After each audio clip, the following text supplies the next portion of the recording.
In this video, I'm going to show you how you can easily recover deleted photos on your iPhone. Be sure to watch the video to the very end so you don't make any mistakes, and of course do not forget to like this video and subscribe to my channel. Thanks guys. So let's get started, and first off, open up Photos app. Now I'm gonna delete some photo. To delete a photo, long press on it, tap at delete, and then delete photo.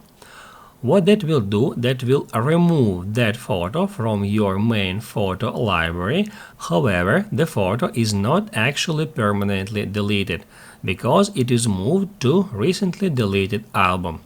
To find that album, tap right here, then scroll down to the very bottom, and that's where we can find that album. All the photos you deleted are moved to that album and stored there for 30 days.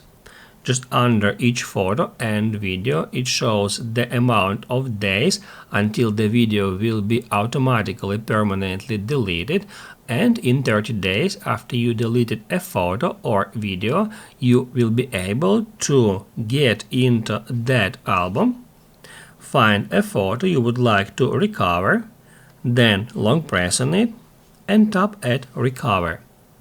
That will immediately move that photo back to your main photo library. Also, we can recover pictures if we tap on it, so we can tap at picture or video, and then we'll be able to recover it from here. If this video helped you out, don't forget to hit the like button.